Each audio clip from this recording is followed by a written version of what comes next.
Deep in the heart of Africa, a war has been raging for decades, a conflict that's killed millions of people. But this is not a war you've seen in the movies. There are no clear front lines, no obvious good guys versus bad guys.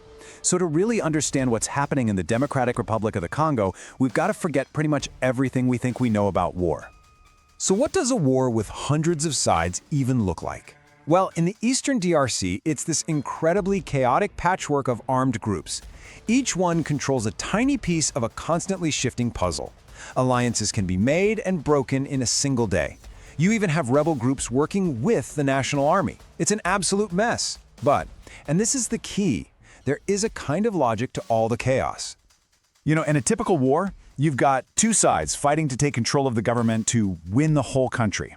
But in the DRC, for most of these groups, that's not the prize at all. The goal is much smaller, way more local. It's about controlling a mine or a single road, maybe a village. It's not about winning a nation. It's about surviving. And, well, getting rich in the process. To make any sense of this, we really need a new way of thinking. This isn't just a really complicated war. It's a completely different kind of war. That's a quote from Jason Stearns, who's one of the leading experts on this region. He calls it a fractal conflict. Now think of a fractal in nature, right? Like a snowflake. When you zoom in, you see the same complex pattern repeating itself, just on a smaller and smaller scale. That's exactly what's happening here. A pattern of violent extraction repeating in village after village, valley after valley. So where on earth did a conflict like this come from?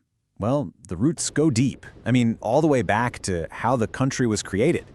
Because the Congo wasn't really born as a nation, it was born as a business.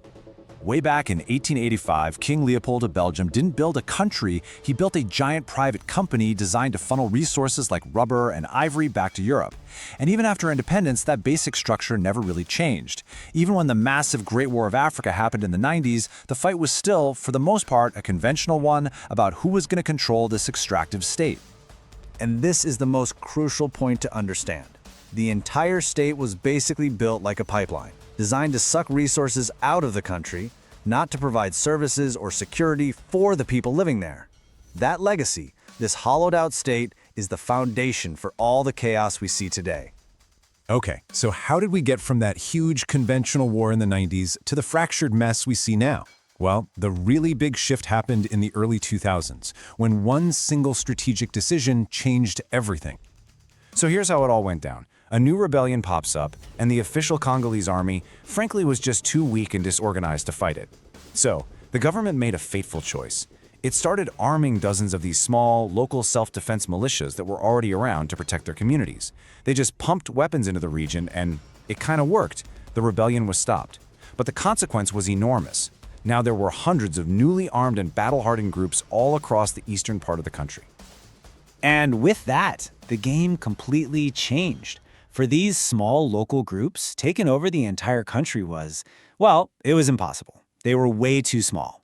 So their goal became much more practical. Use their new guns to control their little patch of land and make a living from it. Politics was out, economic survival was in. And this brings us to the system that keeps this whole conflict going today. You see, it's not just chaos, it's an economy, a war economy. In a war economy, fighting isn't some disruption to normal business. Fighting is the business. Power isn't about getting votes or having legitimacy. It's about who controls the mines, the roads, and the local markets. And that control is maintained through the constant threat of violence. We often hear about conflict minerals, but the war economy is about so much more than that. Armed groups set up roadblocks, and they tax absolutely everything that moves. A farmer trying to take crops to market, a truck carrying goods, even someone just trying to build a house. Everyone has to pay. A single truck might get charged $700 at just one of these checkpoints. As Jason Stearns explains, this really becomes a matter of survival. These groups might have started out as protectors for their communities, but to feed their fighters and hold on to their power, they almost inevitably become predatory. They have to start extracting resources from the very people they originally promised to defend. And here's what's truly shocking. Who's actually participating in this? A militia fighter and a government soldier can be almost impossible to tell apart. They both run roadblocks, they both tax local mines, they both use extortion to make money. The state itself is often just another player in this war economy. So when you put all of these pieces together, what looks like complete and utter chaos from the outside actually starts to look like a system.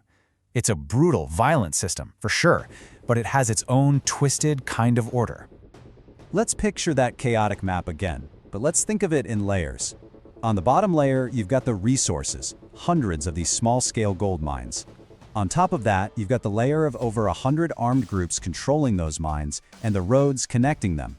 And then, layered right on top of that, you have the official state military, which isn't replacing the militias, but is often just another participant in the exact same game of extraction.